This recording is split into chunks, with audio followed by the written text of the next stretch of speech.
Assalamualaikum warahmatullahi wabarakatuh. Kembali lagi bersama saya Naili Sada dari kelas Biologi di semester 3. Video kali ini berisi tentang acara praktikum film Annelida, mata kuliah Zoologi Avertebrata. Kita simak videonya ya. Tujuan dari praktikum ini yang pertama, untuk mengetahui dan memahami karakteristik film dan Annelida. Yang kedua, untuk menempatkan spesies Annelida sesuai dengan kedudukan taksonominya. Dan yang ketiga, untuk memahami dan menganalisis habitat Annelida serta perannya dalam kehidupan.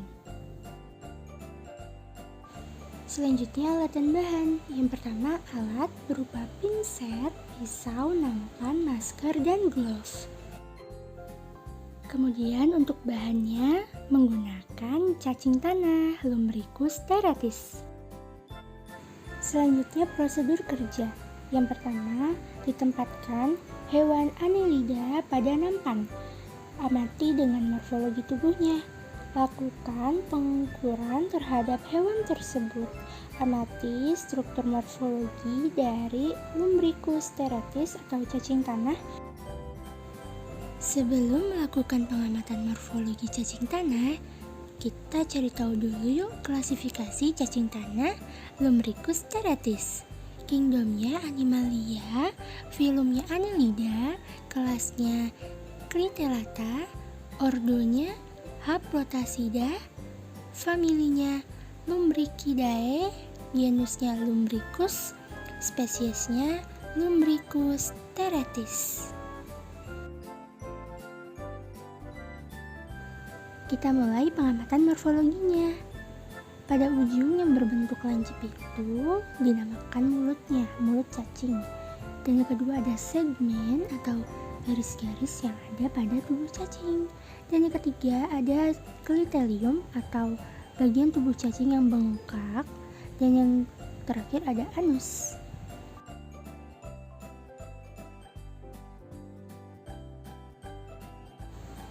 Selanjutnya masih tentang pengamatan morfologi. Kita simak sama-sama ya. Ini adalah penampakan ketika cacing diperbesar gambarnya. Terlihat dengan jelas bagian tubuh cacing yang berupa garis-garis atau yang disebut dengan segmen itu berjumlah kurang lebih dari 90 sampai 195 segmen. Tetapi untuk cacing yang saya amati, jumlah segmennya kurang lebih 121 segmen.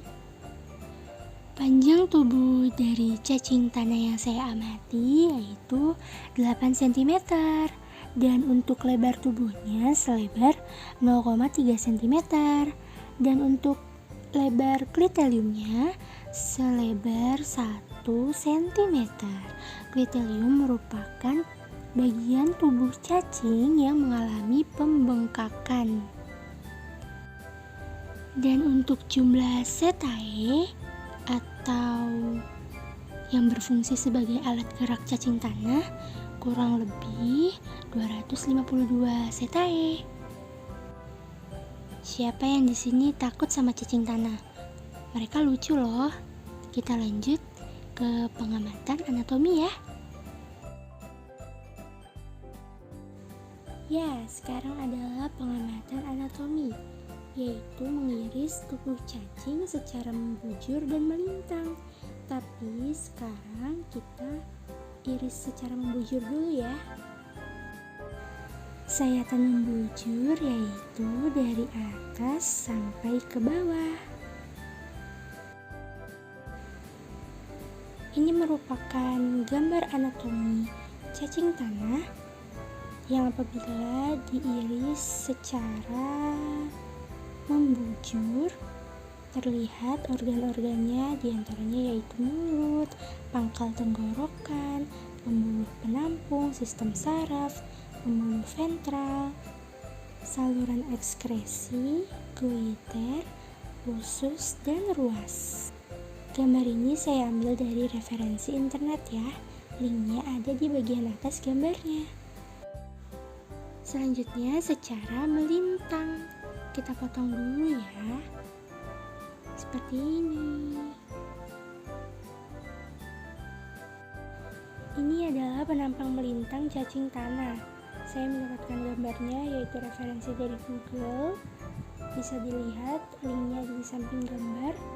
Jadi ketika cacing tanah diiris secara melintang, terdapat organ-organ yang terlihat diantaranya kutikula, epidermis, otot melingkar, otot memanjang, dorsal vessel, intestine, nephrostomy, ventral vessel, nerve cord, metenephridium, septum between, dan column. Selanjutnya hasil pengamatan anatomi. Cacing tanah penampang membujur. Aspek yang diamati yaitu mulut, pangkal tenggorokan, pembuluh penampang, sistem saraf, pembuluh ventral, saluran ekskresi, goiter, dan anus. Untuk cacing tanah penampang melintang, aspek yang diamati yaitu kutikula, epidermis, otot melingkar, otot memanjang, dorsal vessel, intestine, nephrostomy, ventral vessel, nerve cord, metenephridium, septum between, dan column.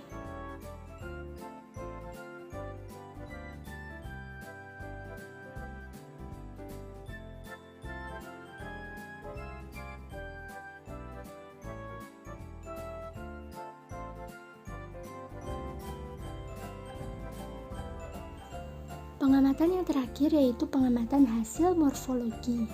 Cacing tanah tidak memiliki parapodia atau kaki sirip. Cacing tanah memiliki prostomium atau segmen tubuh pertama yang terdapat sekitar 70 segmen. Yang ketiga, penstomium atau segmen tubuh sejati yang bentuknya lebih tumpul dan warnanya lebih terang. Cacing tanah memiliki segmen kurang lebih 121 segmen. Cacing tanah memiliki alat gerak yaitu dengan tubuhnya. Cacing tanah memiliki klitelium atau segmen yang mengalami pembuahan atau bengkak yang panjangnya sekitar 6,5 cm. Cacing tanah tidak memiliki tentakel.